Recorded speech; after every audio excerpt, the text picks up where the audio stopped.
Have you ever noticed how cruise ships do things a little differently to how they do them on land? In this video, I'm going to tell you 4 things that cruise ships do differently and why they do them. It's Danny here from Cruisy CDs, and if you're new to the channel, thanks for giving us a go, and if you're a returning viewer, welcome back. In this video, I'm going to explain some of the strange things cruise ships do compared to places on land and why they do them. For these things, there are actually good reasons for it and not just an inconvenience. Let's get on to my first point, the size and location of the pools and hot tubs. The first thing you think when you board and know you're going to be out on the open sea is that there will be plenty of room in the pool to swim and lounge around. But as soon as you get onto the deck, you notice that the pool is a little small. And when I say small, I mean you're on a ship that holds thousands of people and the main pool can't fit more than a few dozen people if you're lucky. It seems a bit annoying, doesn't it? It's pretty obvious that most people want to enjoy the water, so why not give them at least a bigger pool? The answer is the weight and movement of the water. When cruise ships are built, they have to take a few extra things into consideration rather than just staying afloat. One of these is the weight of everything on board and the movement of things. And two of the biggest issues that can change is water and the people. People come in many shapes and sizes, so the designer on a cruise ship has to take a guess, but with water, the designers have a bit more control. Let's look at a pool that's 9 meters deep, 4.4 meters wide, and 1.5 meters deep. That's approximately 60,000 liters of water, or 60,000 kilograms, or about 66 tons. That's a lot of extra weight. Now multiply that by the amount of pools on board, the ship starts getting heavy. We then have the next part of the equation, the location of the pools themselves. You'll usually find them on a top open deck, but in the center. If they're not in the center, there will always be something to counter the weight in an opposite part of the ship, although that might not be obvious. The same goes for the hot tubs. Unlike the pools, they aren't usually in the center of the deck, but as you can see from this deck plan, there are 2 of them equally spread out. And now we have the third part, water moves.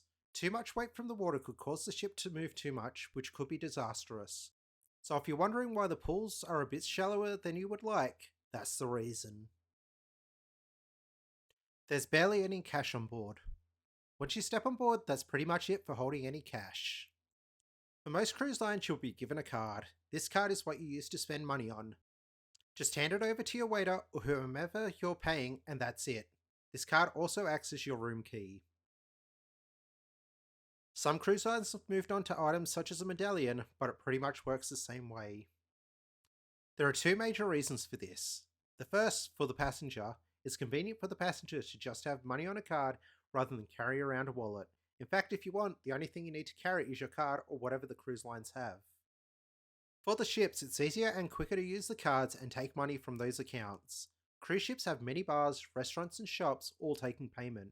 All the person has to do is scan the card, then give it back. If the ship had money, they would have to work out the change, slowing down the process. A word of warning though, you're also likely to spend more money than you'd expect if you can't physically see how much you're spending. So keep an eye out on your account via the cruise ship's app or get your balance from guest services. There are a couple of exceptions, of course. The first being the casino, which still allows cash, and you can use your cruise card if you want to. The second is if you wish to tip in cash, that's also permitted. The internet is slow and not as stable as it is on land. When we're on land, the internet is fast. Most websites load up in a few seconds. We can stream shows as quickly as we could have changed a TV channel. On ships, it's very different. The ship's internet can take minutes to load a website, or you might not even be able to. This is because the ships are all using satellite internet. They don't have another choice. I'll try not to get too technical in this explanation. On land, when we open a website, the data goes from your home to where the information is, and back, really fast. On a ship, the information goes from the ship to the satellite. This takes time for the data. Then to the ground, where it gets what information you're after, then goes from the ground to the satellite to the ship. This alone slows the process down. But add that the ship's internet is slower to begin with, it can sometimes make the process painful. When we add things like cloud cover, which affects the signal, overall the ship's internet can be painfully slow and unreliable. This is actually one of those things that's getting improved, with some ships now getting things like Starlink, which speeds up the process. The internet on ships might not be too bad in the future. Before we go on to our last thing, if you haven't already, why not subscribe?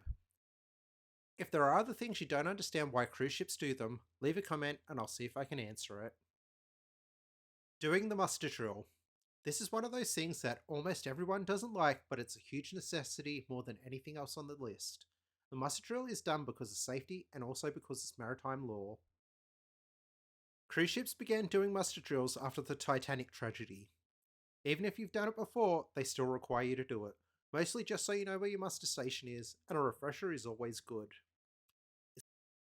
What if you decide to miss the muster or simply forget? Think again. There is a reason why your name is marked off, and that's to make sure you've done it. If your name hasn't been signed off, they will call you and force you to do it. If you refuse, you'll most likely be disembarked. The ship won't leave until every passenger's name has been signed off. Now that most cruise lines has changed to a new system where you don't have to be stuck in either a cramped room or on deck in the boiling sun, here's the trick.